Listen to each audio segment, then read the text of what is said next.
Hello, and welcome to 100% Raw with Ruby. Now, if you are in your 40s and your 50s, if you feel like you had it easier before when you were in your 20s, maybe even early 30s, and you know that the research says that metabolism doesn't slow down, but you feel your experiences are completely different, then I think you'll relate to this podcast.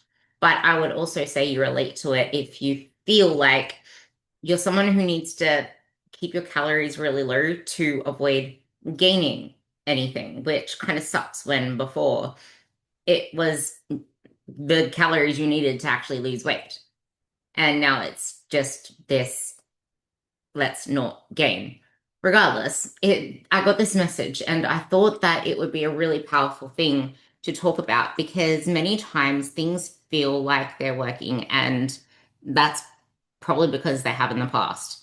And something that I've said quite a lot of times is that things have actually worked for me because I got results from them. And what I didn't know is that you can get results from literally anything when it is new.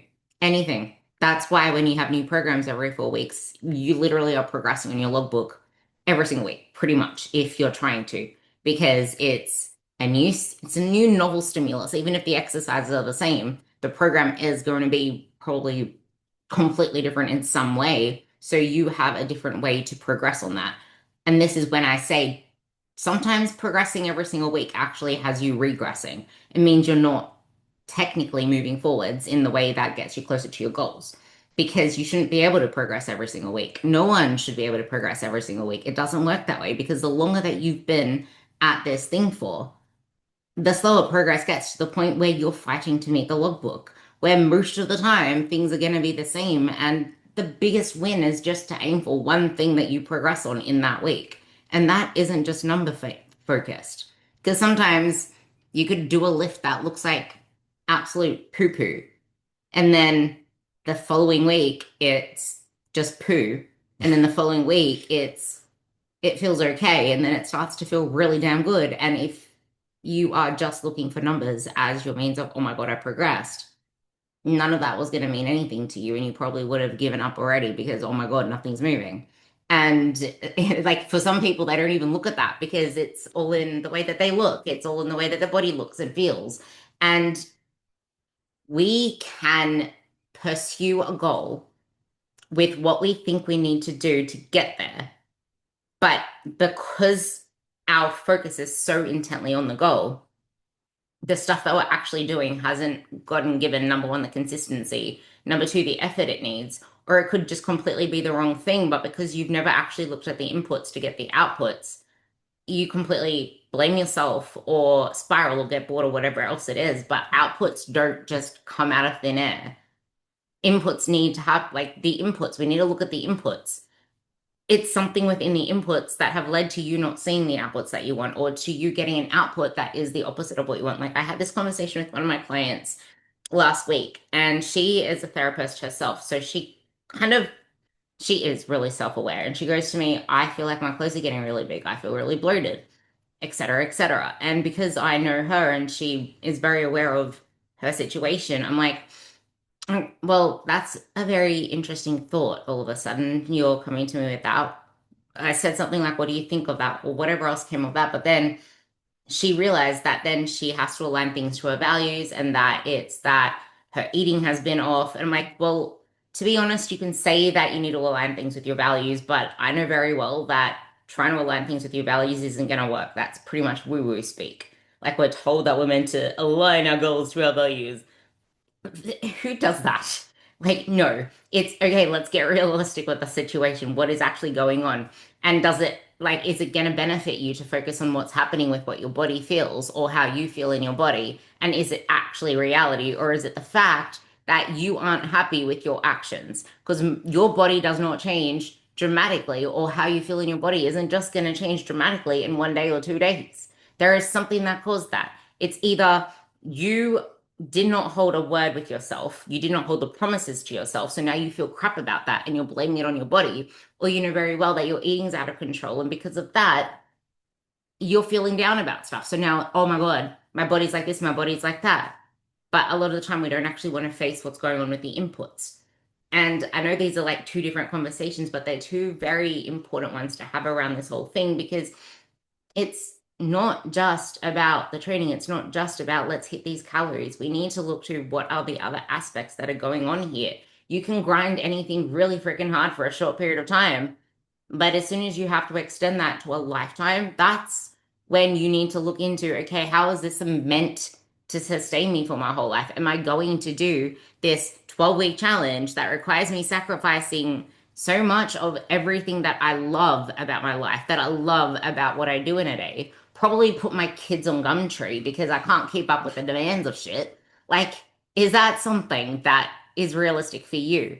And oh my God, she looks like she's just I want her body. Oh, but she doesn't have kids. She doesn't have a demanding job like you. You can't expect yourself to align yourself with someone else's outcomes or what they're showing on social media when your reality is yeah, you have 24 hours like them, but they're not all yours. You're sharing some of those with your kids. You have demands, they're relying on you. You need to align things realistically with the situation that's going on. And sometimes we don't realize that, okay, cool, in our 20s and in our 30s, we didn't have that many responsibilities in our career, in our lives, in our relationships.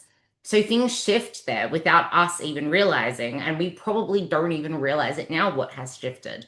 But that isn't just to do with calories in, calories out. That's got to do with the demands of things. And when things are factoring into your mind, like stress load, you know how much that impacts your training. And if your training is impacted, that is actually a factor in the, okay, well, muscle, calories. But I want to come back to this whole my metabolism slowed down, things aren't the same anymore. And I guess that went off on that tangent because I said, well, things always work until they don't.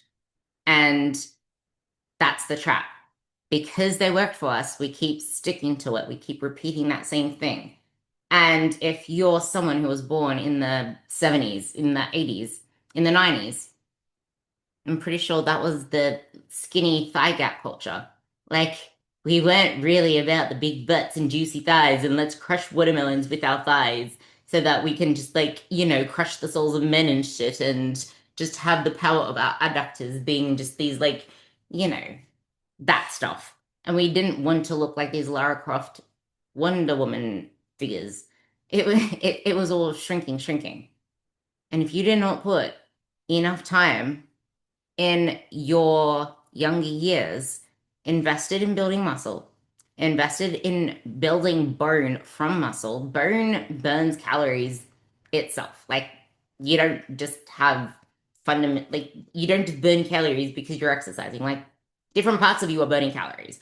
Burn is something that requires calories because it's a process that's biologically alive all the time. Like you're synthesizing things to keep the bone there. There's bone breaking down, bone creating itself, all that kind of stuff all the time. And from the age of 30, you're losing muscle. From the age of 35, you're losing bone if you're not doing anything to protect that. That's why they do bone density scans at a certain age. And that's why when there's people that have had eating disorders, they're even more critical to it because okay, well, they don't have the muscle mass. They haven't had the muscle mass up until this point, and that is going to weigh on their bone because bone also requires nutrients. And if you've been dieting your whole life, that's going to take away from you as well because you've never taught your body, oh, I need to fuel my body with this. I need to give my body energy. I need to build the training capacity to do X, Y, Z. So then by the time you hit 40, you might feel like you're training really hard and training can be easy because you just show up, whatever, whatever. But training isn't meant to be easy. Train like showing up for training, yes. But when you're trying to improve, when you're trying to build muscle, when you're trying to get strong, it's always going to feel heavy. And the issue, which I think you would agree as well, is that people are just pulling programs off the internet. They're following apps on their phone. They're not really progressing over months and months and months. Yes, okay, there are people that get away with not doing that, but those people are the people on steroids where they grow with literally anything they look at. They can look at a weight and they build muscle. They don't need that much to maintain at all. And then you add in structured training to that, all of a sudden they blow up because now they actually added smart training to something that was already growing them. So you can't look at these like bodybuilders and align yourself to what they're doing. And this is what I see to be the biggest issue with metabolism. Because yes, metabolism is going to slow down for the majority of people because the majority of people have been chasing weight loss their whole lives and they're still stuck in that paradigm.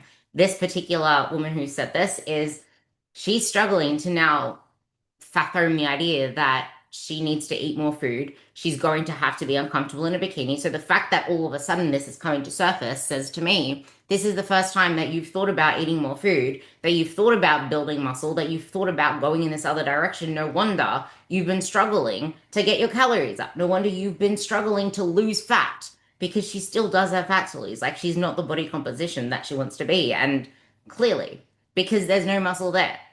And if you keep shying away from, which she does laugh it off a lot, and that's the thing because like you want the outcome, but because knowing what it takes to get there is uncomfortable, it's very hard to face that. So you don't want to accept that the way there is the way there. So you brush it off with humor. You ignore it. You try to avoid it in any way that you can by repeating the same cycle. And she literally said to me, this is why I came to you because I'm sick of repeating the same thing. I'm tired of being tired. I'm tired of trying to get by on little calories. I knew I needed help because whenever I get to this uncomfortable stage, I'm going to keep going back to a calorie deficit because that's all I've ever done. And for the first time ever, she is staying through it. But the thing is, she came to me saying she's training hard. I think, yeah, I don't know what people equate to training hard, but there's no sinking of deadlifts. She didn't know how to brace. She didn't know how to use her lats. So, yes, you might feel like there is this strength there. There is this I'm training hard feeling. But a lot of the time that comes from just you're tired. You're tired from your training because you just worked your butt off in the gym, but it wasn't actually building anything. And it's very hard to build anything when you're constantly flip-flopping your calories. What do you have to say about that? Back to me. Over to Mhm. me. Like a lot of people say they're training hard and they're not really seeing their bodies change People as think well. they're training hard, but as soon as they feel that first burn or that first bit of resistance, and that's it. Set's over. They give up.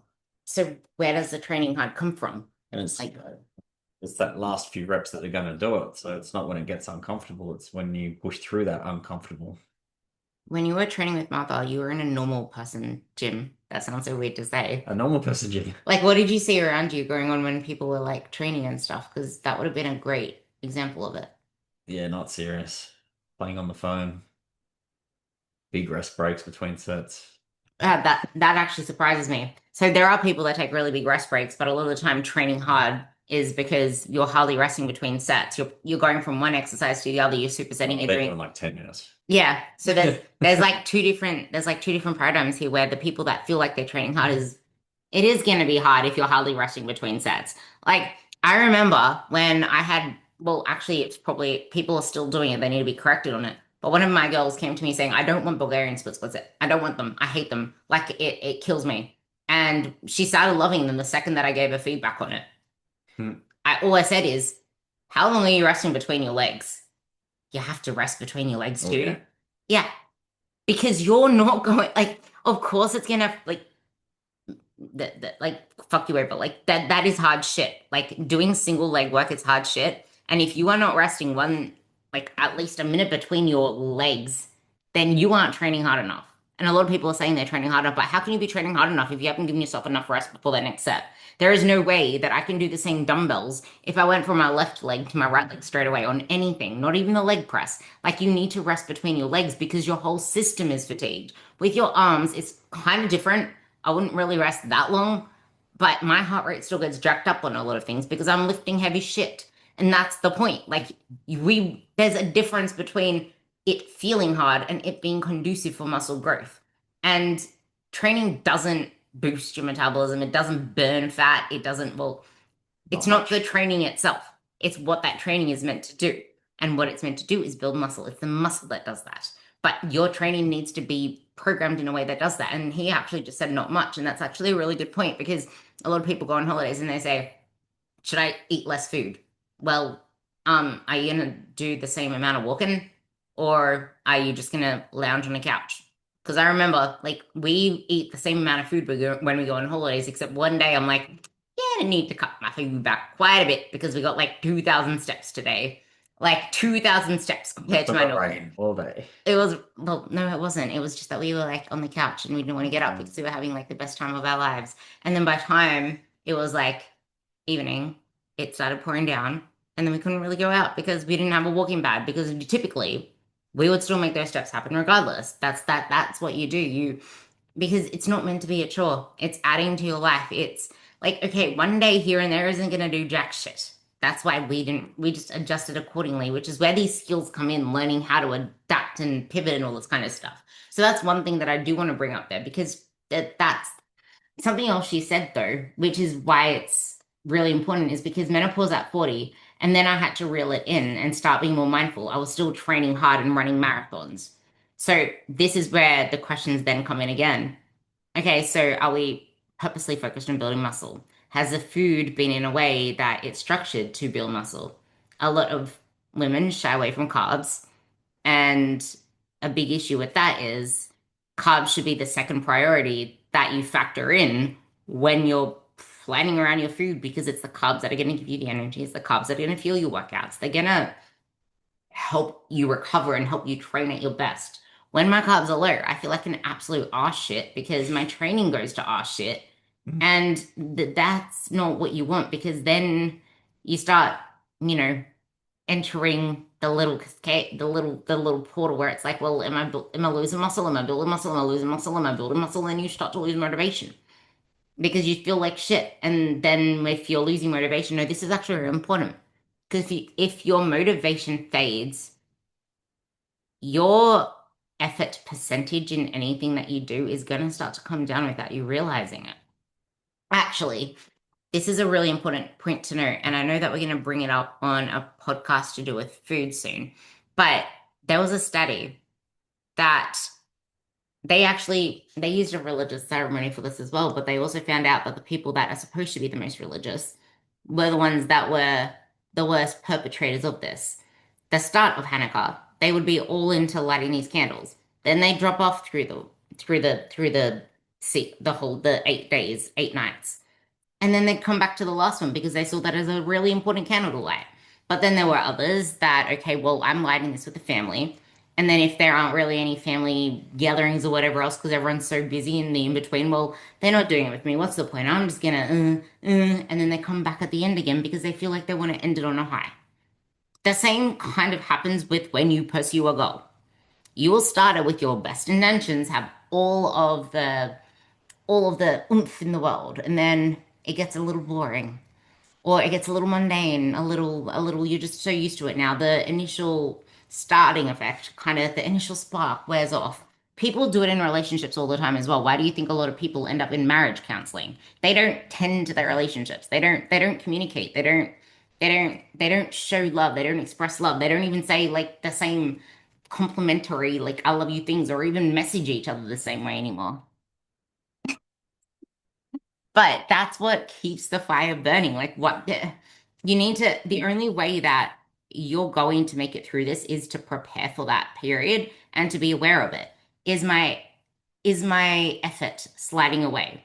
But then again, effort doesn't matter if the program isn't the right thing to start with. All of these different things are so important in this whole journey because if you're not going to start it with the mindset of when I do a fat loss phase, I need to go all the way in. I need to stop trying to live my best life in fat loss. I need to stop trying to allow myself to fit these foods in, to still be able to eat a donut here, a cake there, and have a dessert at the same time, or whatever it is that you're trying to fit in, because you're going to end up hungry, craving more food, and then wanting to eat your hand off. Like, you can't live your best life and not make any sacrifices when you're in a fat loss phase. A lot of people say you want to make it sustainable. So then it plays in your head, well, whatever I do now is what I have to do forever. And that's the worst thing that you can believe. The worst thing. Because no, it's not. If you can make the sacrifices now and plan ahead for it, like something that I love to do when I have girls that are actually structured and there's someone that is bang, bang, bang with their non-negotiables, with their habits, with their calendar. I will ask them, is there anything coming up in this period of time that will make it hard for you to stick to your fat loss phase? Are there any events? Are there any eating out gatherings? Blah, blah, blah, blah. What are you going to choose as the one that you're going to make as your special event? Because it's not a special event if it's every single weekend. You need to make your sacrifices. And most people eat out more than once a week. And a lot of people buy their lunches out, buy this out, buy that out. You can't equate for that the same way than if you made it yourself.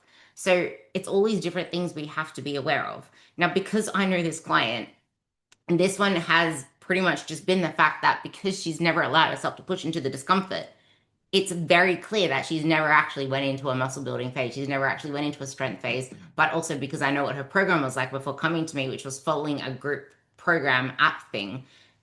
Yeah, okay, you can stay accountable to this thing that's telling you to lift heavier and chase heavier weights, but where do you go from there? Does it have a logical progression over time? Are you sticking with the same lifts over a longer period of time? Are you actually stronger, not just 6 months after doing one thing, but 6 months after that? Not just cycling around. Like, put a good chunk of time into building muscle and you will thank yourself. It's just that 1 year feels like it's so long, 2 years feels like it's so long. But you said this to me as well. The best bodybuilders are the ones that take 2 years off and then go and diet. But we're not doing it the bodybuilding way because bulk and cut cycles are bullshit. We don't want to bulk and cut and do this big, that's like glorified yo-yo dieting. You want to put yourself into a slight surplus. Aggressive maintenance to start with, do all the training that you can. Like for me, it's let's just get your food to a maintenance level. Get your training up, motivated, strong, pushing it. That comes first. I will not push into a slight surplus for people until they have that. Then to keep progressing the training as much as possible and then keep pushing that maintenance to the aggressive level. It is all in the training. You don't eat on muscle. You don't protein on muscle. It's training on muscle. The food facilitates your training. The food is to make you train at your best. And then from there, once you've reached this point where you're not seeing any changes now, that's when you start to eat just a little bit more, just a little bit more, just a little bit more.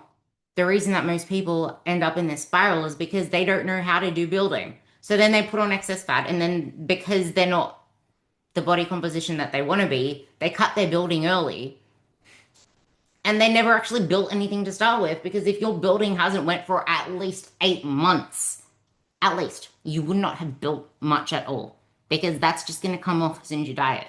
That's why I say make it go past that year because most people aren't willing to go into enough of a surplus to allow for it to have any percentage of it cut off. Because if you did go into more of an aggressive build, yeah, okay, maybe we will not have to do it for so long. For me, I much prefer just to do a gradual climb year after year after year because I don't care about seeing massive freaking changes. I do, but not like in the space of month to month to month. I want to see my strength go up. I want to feel freaking good in the gym because when I don't feel like my sessions are good, I get pretty shitty over that because I pride myself on my performance. I've always have. That's why I don't want to do diets. That's why I don't want to do crash diets. That's why I don't want to comp prep. Because if my performance goes to shit, I turn into an emotional trainer because I like feeling good. And the sad thing is that most people don't know how to feel good because they've never been there. They've always walked into a gym deprived, not high, like low on food, low on carbs, low on. They're in there to punish themselves. They're in there to burn calories. They're not there to be at their best. And I wish you could see what it's like on the other side. Well, right now, that's a different feeling. But like when it was like at my absolute peak, like that's where I'm chasing things. I don't care if things go up or down. I celebrate things and go off my mind when I get like something greater. But it just feels good regardless because I feel fucking strong. And that's what we want to chase. It's just like you want to chase that as well. It's not that you don't want to like eat more food and eat more carbs and get to this level. It's like you kind of do, but at the same time, you're so scared of it because what if? What if I get fat? What if this? What if that? But then at the same time, you haven't yet faced the fact that you might need to buy bigger clothes and that doesn't sit well with you. And I would offer you the go and reframe that. Go and reframe that because I would rather look really sexy naked than in clothes. I'm sorry, but like I would rather look really sexy naked than in clothes. Like I would rather get on some lacy lingerie and look better in that than in friggin' clothes. Like Buy clothes that look freaking, you dress up to make the clothes look good on you. You don't buy clothes to try to fit the clothes, if that makes sense. Because half of the clothes in there, I look like a potato in them because number one, I've had them for years. Number two, some of them are made with the worst freaking cuts. Like, how do I feel about sleeves? Yeah, not a fan.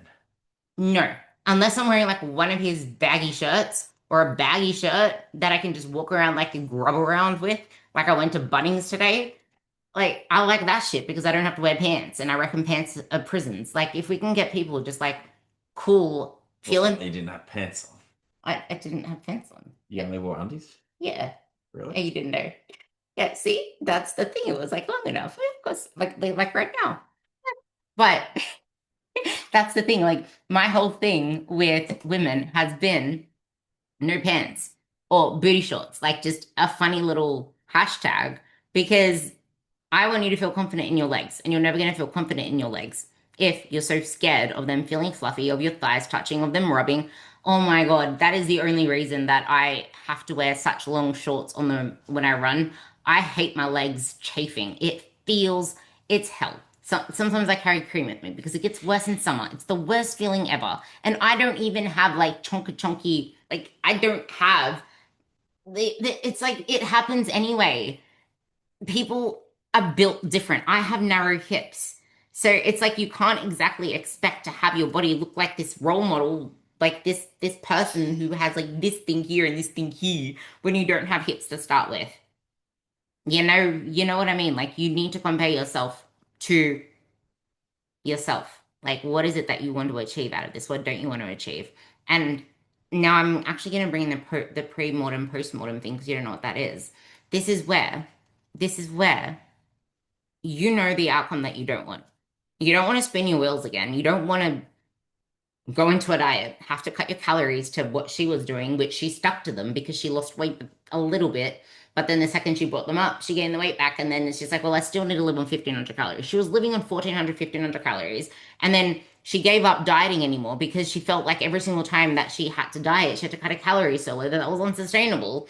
And if you had the training capacity there, if you built up your aerobic capacity, something that I hardly talk about, which I think is really useful to talk about on in a future episode, is just how much building up your aerobic capacity helps you to burn more calories. Because from when I found this really weird, I'll go back to her, but this is a side tangent when I did my half marathon and I started running and I built up my mitochondrial, it's you call it mitochondrial density because the more that your body needs to produce oxygen, just like when you have capillaries, like when you first start training, you'll probably notice that you start forming more like veins and like blood vessels. That the capillaries, you start forming a lot more of those because your body is going to need more places to divert the nutrients in the blood. So it's going to respond to that. Your bodies are amazing machines that produce stuff. And same with muscles. You get muscle fibrillar hypertrophy, and then you get the muscle sarcoplasmic hypertrophy. Like you build more of those things. Mitochondria works the same way. You're gonna get more of them in the same little thing so that you end up using more energy. Your body uses energy better. That's why you become a better carb burner when you have more muscle. That's why you can store carbs better. You not only store energy better, you use it better. You have more energy because you just built more mitochondria. But then everyone's just like scared of going to do too much cardio, but at the same time, it depends on the person. Because then on the other end, I have this thing against hybrid training because you want to build this amazing body, but you want to have you want to build an amazing body, but you want to juggle cardio and lifting. But then cardio takes away from the lifting with the recovery. And then you also don't want to eat enough carbs to get there. So that's going to impact on you, which is why my food needs to get fixed as well, because now I'm doing cardio every day. And that's going to, my greatest worry is freaking losing muscle. Like, that's my thing. I'm not doing it to lose fat. I'm doing it because I love my running. It makes me feel good. I love reading for that. Like, it's just something that and also because I have ADHD, I attach to things really easily like that. And then as soon as I get a routine, I don't want to break it. I just find it hard to re-enter a routine that was working or to, yeah, it's just like the routine stuff. This is why I'm very big on routine for you guys. Because if you find a way that you can implement these things into your week, And the only way that you won't be able to do that is if you actually try to implement things that are outside of your current capabilities, your current will, like what are you willing and not willing to do? Get honest with yourself there too. But regardless, what I was trying to say there is if you want to actually build the body, you need to put more resources into the muscle before you worry about the cardio stuff. Just go on an incline walk. That's easier to recover from. We're doing things here to build our body. It's like, what's the end goal? Always remember the end goal. Never get that end goal out of your mind. And then you align the actions with that. That goes back to the start of the conversation. What are the inputs? You can't blame yourself or blame your coach for what's happening with the outputs because they're not doing the inputs. They gave you the inputs to do. Are you actually doing them? And are you doing them consistently enough? Are you doing them with the effort that they need? Are you even aware of things that could be taking away from that? Sometimes many people aren't, which I kind of am only aware of when I do it, when I'm aware of when I'm doing it, like when I'm eating chicken that is in a different bowl than the bowl that I'm weighing. And there are many other situations where people will be eating crisps and they're like weighing the crisps and then, okay, that's perfect. I'm just gonna eat the rest out of the bag now. Did you weigh that? Did you weigh the wine that you just had with the meal? Like this is it's the inputs into the outputs. So if your body isn't aligned with where it should be, what is it that you're missing? It might not even be what you're missing now. It might have been in the past. And if you don't understand how it all adds together, that's where that coach comes in. That's where you need someone to take over and you need to stop second guessing, second doubting everything because I it's just frustrating because I swear training is the missing link for so many people. If you don't know how to brace and you don't know how to hinge, then we can't say that you've been training hard in an effective way. Like you want to be able to, like bend and snap in a way that doesn't make things snap. Like please don't snap. We want the bend without the snap. We want the hinge, we want the bracing, we want the tightness because if we can say that you can brace your core in every single move, you can open up your hips. You can get into a hinge.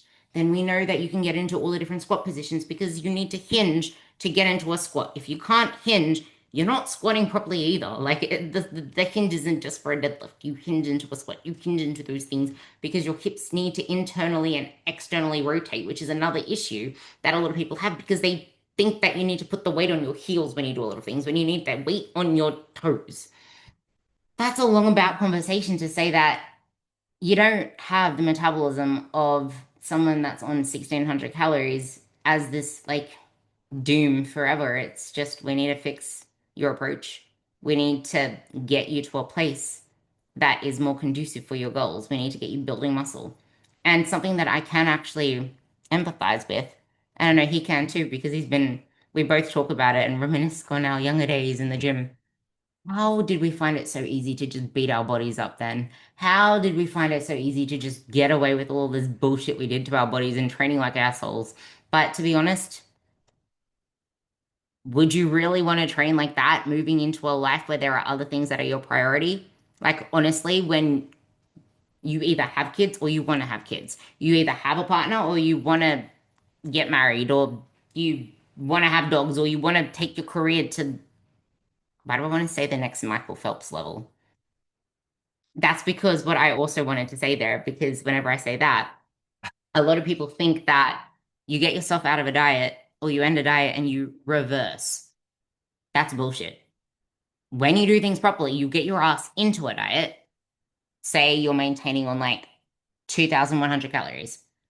Put you into like a 1,500, 1,600 calorie deficit thing. Then I would jack you back up to like 1950, 2000 to start with.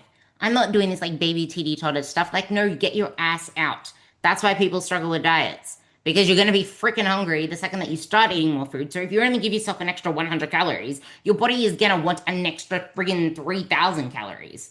That's the way that the brain works. The brain is friggin' powerful. So that's something you need to keep in mind. You need to not change your food for the first 3 weeks because you're going to start craving more hyperpalatable foods.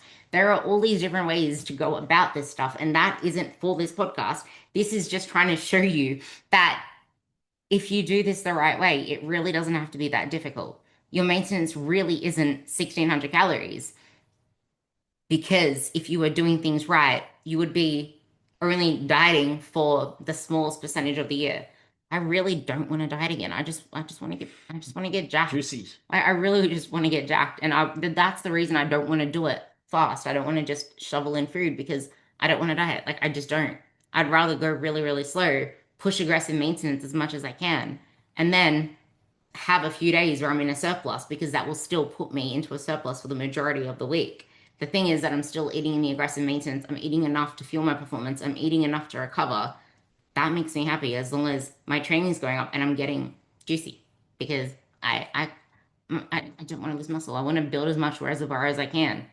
And this is another thing actually, because I think she has kids. And if you have kids, something to keep in mind is there is a good percentage there for 9 months that you're not building any. Well, you still will be building stuff for like 2 months out of that, maybe three.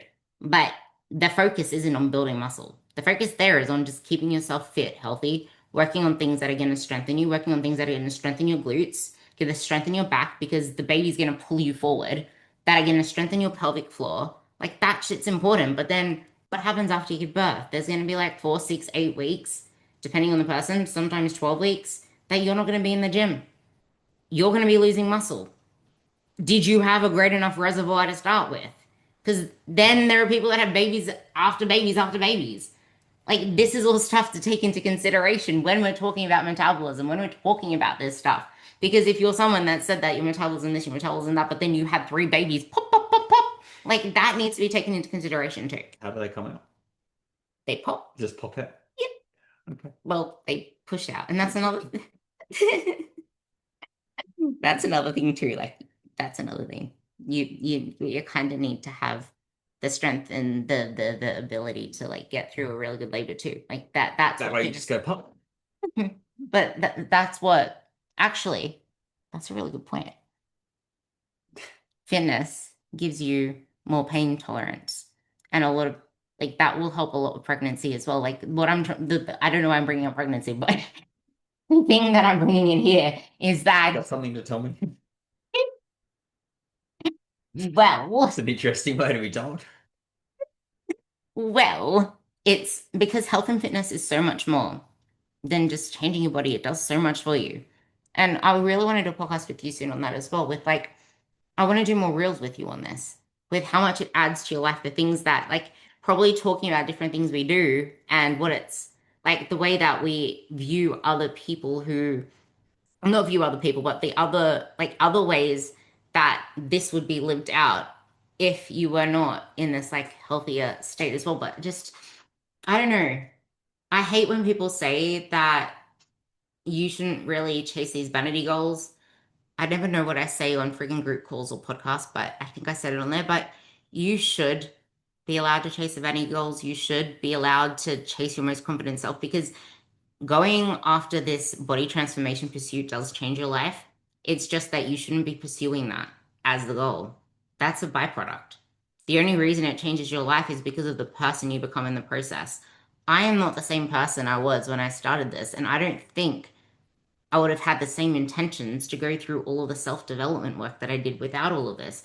I actually will put my hand up to say I think I've learned the most from my clients, from coaching them, from the conversations we've had, because it's given me so many perspectives. I feel like I've become someone who can just easily step into someone else's shoes and understand their situation without even being through that, like having gone through that.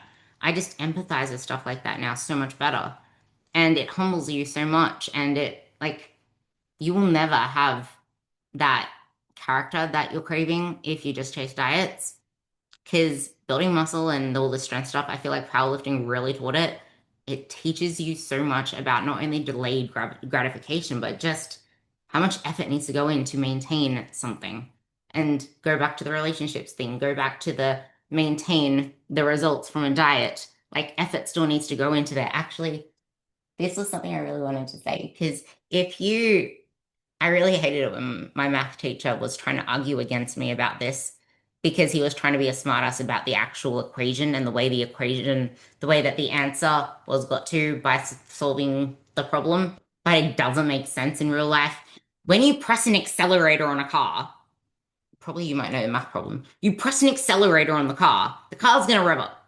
And then if you take your foot off the accelerator, it doesn't just keep traveling at the same speed, it slows down over time meaning maintenance or maintaining, whatever you want to call it, isn't a passive pursuit. You still need to put in the effort. It's just you don't need to put in as much oomph. That's why when you go into, I'm sorry if you don't know manual cars, but I'm sure you understand the premise of it.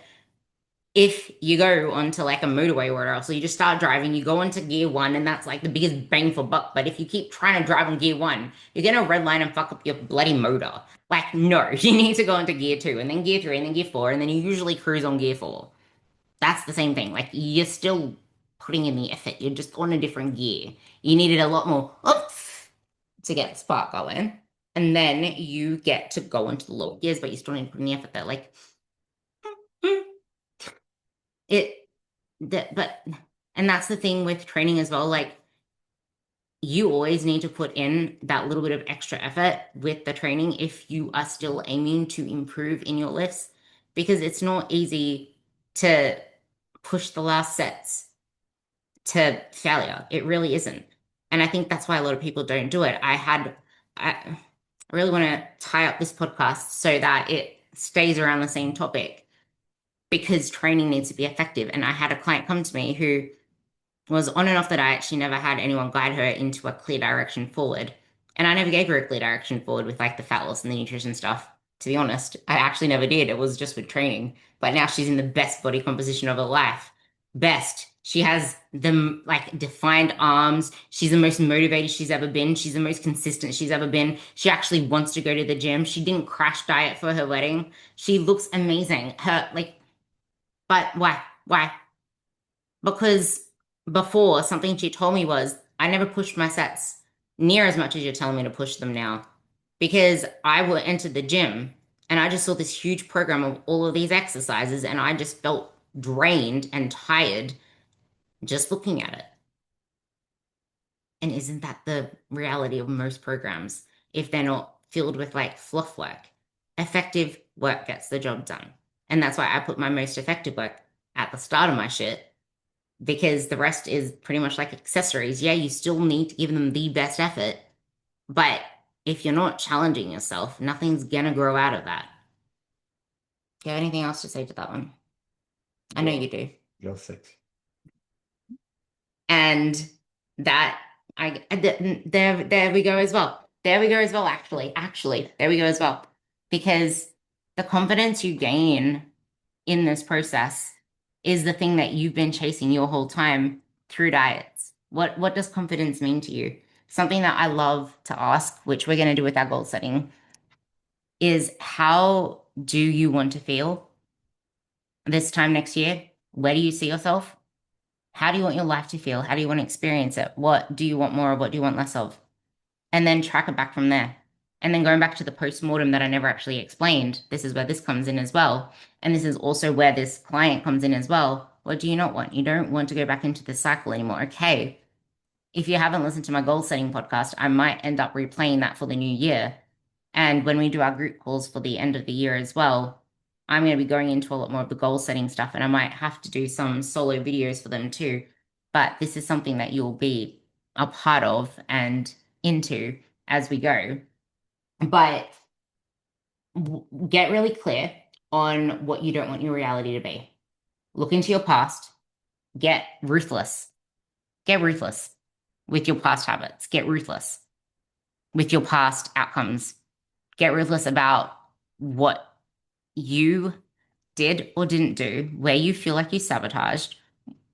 Like, become your own worst critic, but also become your own cheerleader. What worked? Get really clear on what you don't want from that. And then what we need to do is scale it backwards. We want to avoid those things. What needs to happen for you to avoid falling into that same trap? Because you're not going to avoid getting the outcome. You're going to avoid the habits that you know led to that. Because again, you can't control the outcomes. How don't you want to feel? What's going to lead to that? Trace it backwards. I call it reverse storytelling. And if you don't know anything about decision-making models, Shane Parrish, please read his books. I love his books on the the models of thinking. It's they're called he has quite the great mental models, general thinking concepts. That's a really good book. Highly recommend. But yeah, I hope this helped. And if there's anything else that you want me to ramble on, just reach out because I feel like this is such an important topic. It really is, and it's the most uncomfortable thing to put yourself through yourself. So if you do need help with that, reach out. I'm here to help. And we do have to come up with something to do together with that too, because it'll be really freaking awesome. But I do want to get that goal setting thing out to you guys as well. But if you want to listen to it, if you can't find it in my feed, which it was around the start of last year, or this year, I should say, wow, the start of this year, then just shoot me a message on Instagram, Transform Ruby, and I'll get back to you on that. But yeah, love you all, and I hope you benefit from this.